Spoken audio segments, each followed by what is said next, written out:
Congo, it's still there are several groups and several leaders, not only in Congo, even in Rwanda, that are for change. They are still fighting the oppressive regimes that are there. And this, of course, is difficult, but we cannot just sit there and say, no, but how can we find the solution? The struggle have to continue by whatever mean we got to change to change the regimes, or to change the structures that are in place that are actually promoting only death and no life, because there's no life there. It's just death now. So yeah, it's a work that is in progress, and I think is in progress everywhere. Every groups are working on their ways, the way they can bring a change about it. So I cannot talk for everyone, but for me, it's firstly trying to demilitarize the mind of the population, and try to bring back the humanity that have been removed forcibly into the region. Absolutely. And I think your books are doing exactly that, to demilitarize the mind, because you are making people think. And then you are humanizing, you're putting humans stories to a conflict that is so huge. And by telling a story and focusing on some characters, then people can really understand through such a story. And it's so powerful because since ancient times, the way that Africans communicate education and healing is through telling stories, and even the way that the human being is constructed. It's better to tell them a story than to even explain some political concepts, because the story will be remembered, and then the lesson that is contained within the story, they will get the lesson. So I really love what you have succeeded in accomplishing in writing your books, because you're doing exactly that you're saying, that the minds need to be demilitarized, and so that people can see themselves beyond the conflict, right? So it's really beautiful. And then another thing that I loved in this book is how, I don't know if I'm sort of spoiling it for others who will read it, but you have a doctor, you have a doctor, Yes. a traditional healer, a muganga, as we call him. And this doctor is such a great man. And it's just such a beautiful thing to see such a great man in the midst of all this madness. You see a man who is still living in dignity, and who is still an honorable man, among all this corruption. And it shows you that it is possible and that it can be done. And this man is based on his culture, on his history. You can see that what makes this man so powerful is that he knows his culture, he knows his history. So how did you think about this character? And then it makes me think about Dr. Mukwege, who is very well known, honorable in Congo, Nobel Peace Prize winner, right? So I don't know. Tell me more about this character. Yeah, this character came about. I've been thinking about when you think about this problematic of peace, and then you have. Imagine in Congo, we have 90 million of people. That's been 19 million of brains there. And then you go to Rwanda, probably 20 million, I don't know, I'm not sure. But that means 20 million of brains, Go to Uganda, go to Tanzania, all these brains. So imagine with all these brains, that means that there is no one who wants really peace. There is no one who is a healer around. So I've been traveling around the region. So I've met such of people that still stand with their dignity in all this mess. Yeah? And then we don't talk too much about that. Yeah. And what the story that come out about is only the story of all the mess that is around. And until that it becomes only numbers, death numbers, whatever numbers, statistical about the statistic about poverty, so all is totally negative or a mess. But there is this beauty in this region, and about there is this humanity you still find, this Ubuntu spirit that is around, still around, and that is manifesting in different people, and that are still actually standing up in all this mess. So yeah, you can see there is many. We can not only set the example of Dr. Mukwege. That is something that's actually we can say, you have this Nobel Peace Prize, and this doctor that I said, and those are kind of the healers that we need. But in our own region, no, we don't like to talk about them, because of what? No, the government doesn't, really like them actually. The government, the system doesn't like those healers, because the things that we talk about is leadership all the time. But what we need more is healers, because leadership is about control. You have the power, you control. So, and then we end up perpetuating this horizontal kind of vertical kind of power structure, where there is a leader there. It may be strong or weak, but and then we are just down there miserably in our bad situation. But what we need is those healers that can bring this society on an horizontal way of thinking, where we are, you and me, we are together. We go together and we fail together. So that's the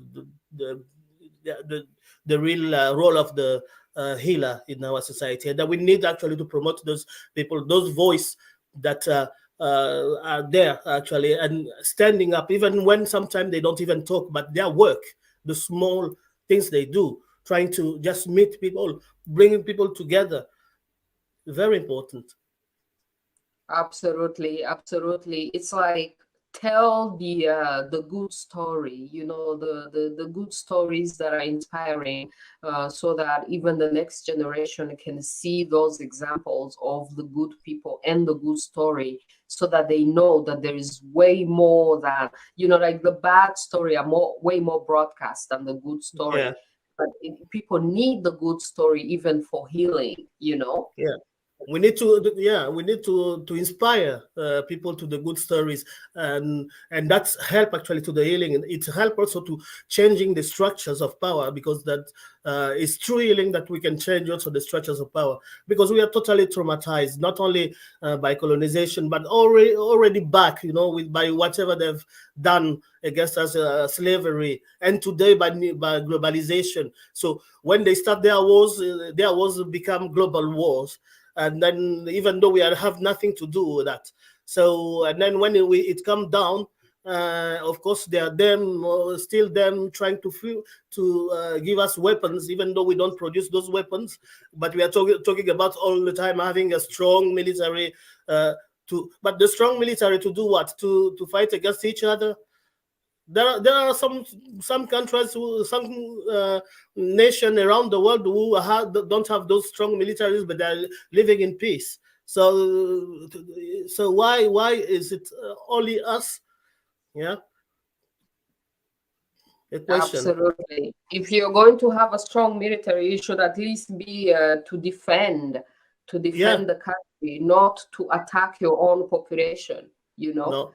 And if Rwanda neighbors or Uganda, they have a strong military, it shouldn't be used to go and attack our brothers in Congo. It should be to protect if Congo is attacked or another country is attacked.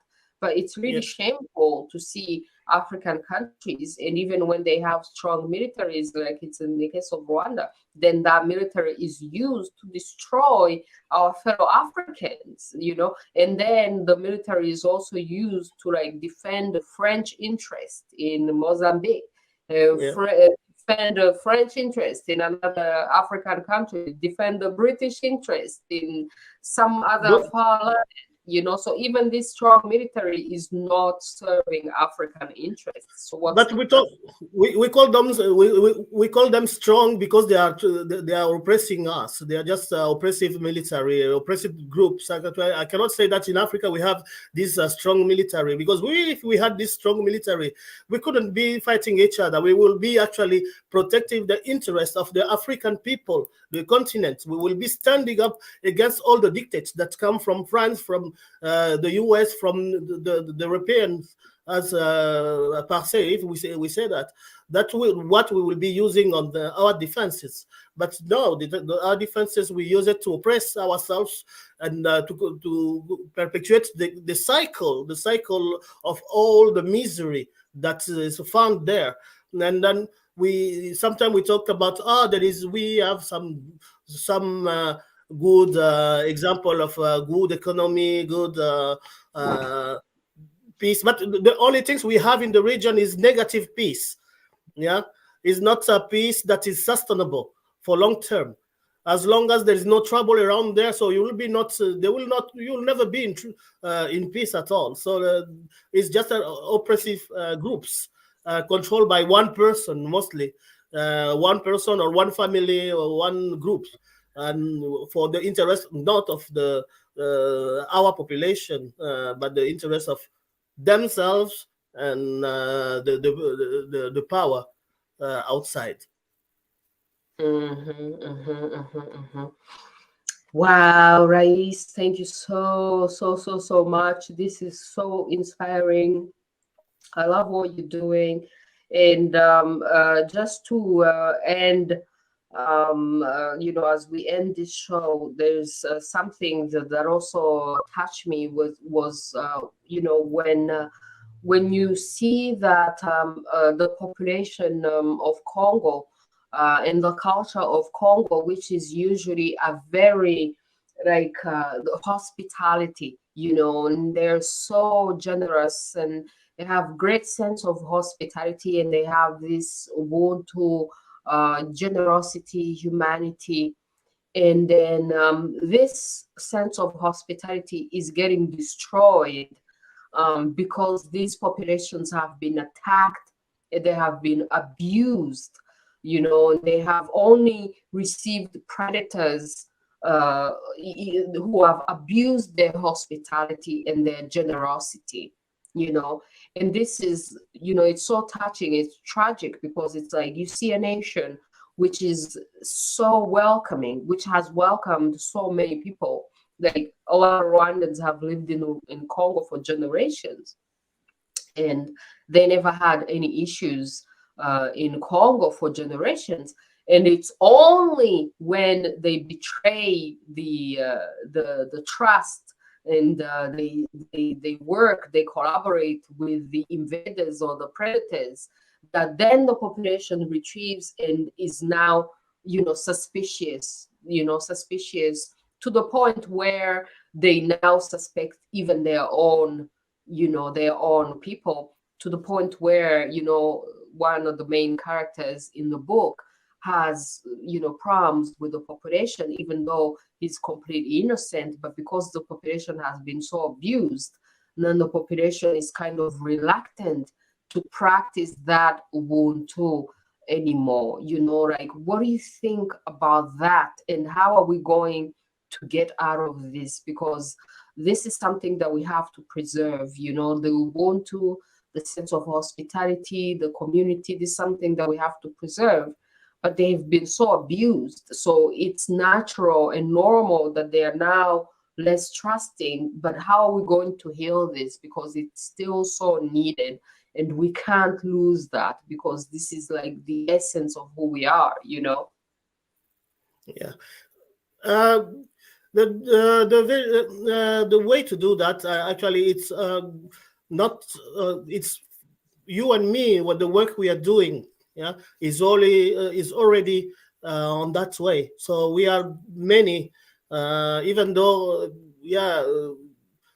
we are doing differently the work.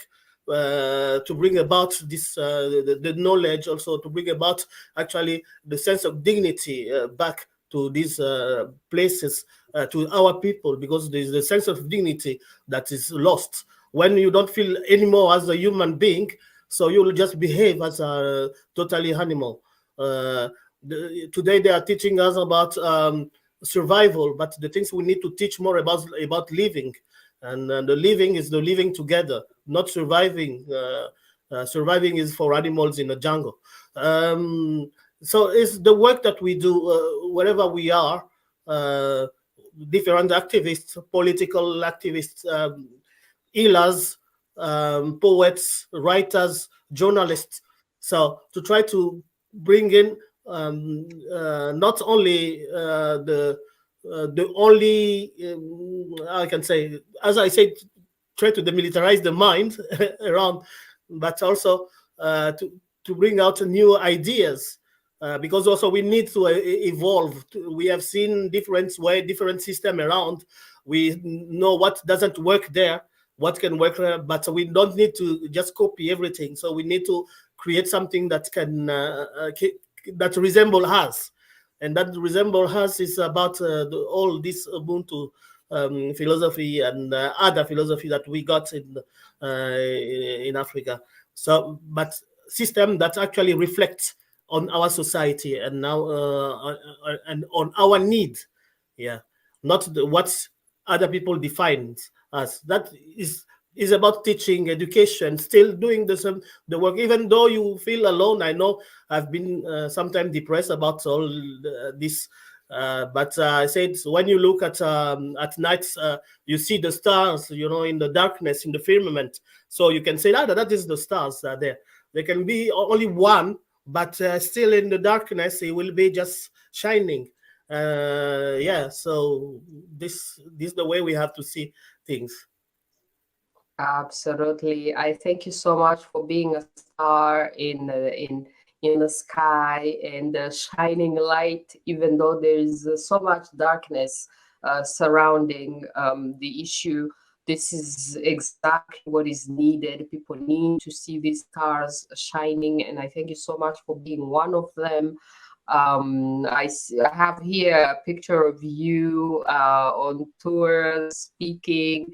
You have more books. So where can people find you, and how can people support your work? And are you having any events coming so that people can come and support you? What are your future plans so that people can be part of it? Like tell us before we let you go, how people can find you and support you. Yeah, there is event coming. That's actually because now we need actually to give um, uh, to give a word, more words, more power to the word peace, because now we are talking about war all over the world, and then we are talking about only about war. So people are not talking anymore about peace. So you don't have to understand what will be the solution with whatever is happening in uh, in Ukraine there, and then we forgot about the other countries in the world suffering, like in Yemen, in Congo, of course, in Syria.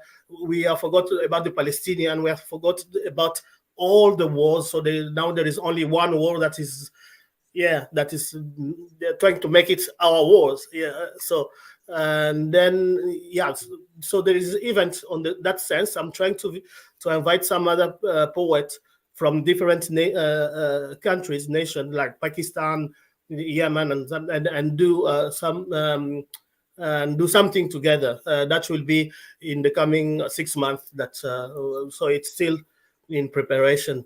But to get in touch with me, so I have my website, raisnezaboneza.no. Then you can just send an email. If you want to have my books, if you want signed books, you can send to me an email, or you can order it through the website. That will be easy. You support me directly instead of all the publication things and the percentage that is Yeah, happening. totally. What's the email that they can send you to? Yeah. So yeah, Which that's email? yeah. Also, other things is about inviting me to any yeah, any venue that we want. I don't need necessarily to talk, but I would love to be part of whatever is happening. If you are organizing something peaceful in something that goes on the way on what we are talking about healing, demilitarizing the mind, about peace in the world, but not a peace about pacifying our mind. No, no, no, no, because we can still stand and fight anyway. So, yeah, I would love to be part of it. Yes. Otherwise, I'm very happy to have been with you today. Thank you so much. Is that right? RAIS NEZA BONEZA that no, right? For Yes. Norway, right? Yes. Okay, perfect. This is where everybody can find you. Wow, RAIS, thank you so much. I appreciate your time. I appreciate everything that you're doing. And this is like what you're doing is exactly what we need. And, you know, I always want people to have in mind to be conscious that, you know, conflicts started in other places and then they landed in Yeah. Congo, you know, like the whole point of Rwandan conflict, you know, because people talk about Rwanda, but what was the purpose of the Rwandan conflict? It's to have access to Congo, you know. So people die in Rwanda, but it's not even about Rwanda that the war is happening in Rwanda. The whole purpose of the war and the conflict in Rwanda is that so they can bring conflict to Congo. So it's important and it's imperative that as Africans we connect those dots, you know, instead of one group being here, one group being here, and then we never know how our conflicts are connected. So it's very important that Rwandans realize that their problems, you know, if they don't deal with their problems and fix them, then they have consequences in Congo and they cause so much more devastation. So we should deal with our problems and make sure that we don't export our problems to the neighbors, you know. Yeah. And then for, yeah. That is the danger of one narrative, because now when there is a conflict, there's only one narrative, the narrative of the more powerful ones. We don't listen to the weakened one, even though we got all these NGOs, because NGOs, they're also some kind of organization that bring actually back to colonization and other ways. You know, they discuss about the problematic of people down there without talking about what the people really need to advance development or any other issues. So they will all the time stay in big hotels by discussing about the problematic, but they will never see them about going and talk directly to the people that are in need. So yeah, so only the one narrative of the strong ones versus the weak one that cannot talk anymore, and that's why we are here. All of us, the one who are listening, and you, and all the network of, yeah, is, you know, is powerful. And thank you also for your work that I admire a lot. Yes, and many blessings. Thank you so much. So before we let you go, is there anything that you want to tell the audience that we haven't touched? Or a call to action, you know, something that you feel like, you know, if you go out of the show without saying it, you'll be like, why didn't I say that?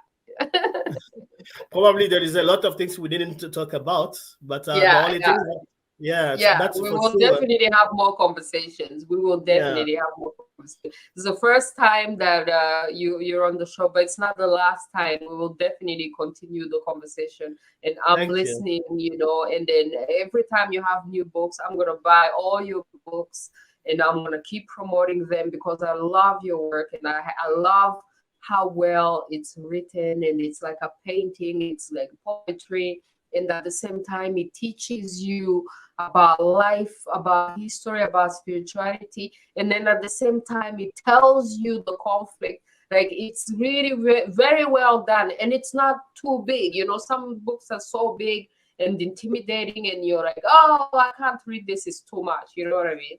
So I thank you for that. So yeah, let me hear your last words and then I'll let you go and continue the show, but I appreciate this so much. Now, my last word will be just, especially in this new day, we have forgotten about, we have forgotten about Corona. Now they are trying to find a vaccine against Putin. So the thing is that let us not be stuck on these things. Let us not be stuck actually on what they are calling today the campaign or whatever. Because, on one side they are talking about campaigning for something. On the other side, they said, oh, there is propaganda. So there is no media anymore. So there is only, oh, no, those are propagandists, and then we are campaigning about something. So that's the dangerous things about, let us do our own things. Actually, let us not give them the power, but let us make our own stories so that they don't get too more power, and then not listening too much to them. Because then you get again confused, and you forget your own conflict back home, or in your backyard, that you forgot how you can liberate people around there. So let us be, as they said in Lingala, ekenge, faire attention. Yeah. Yeah. Yeah, Not let get us know lost. what are our priorities. What are Yeah, our priorities? it's not our priority at all. Yeah, because we have more It's priority, nice. That I love that. Let's not lose focus on what is our own issue and what is our own priority. Yeah. All Yes. right. Rais, asanteni sana, asanteni Asante sana.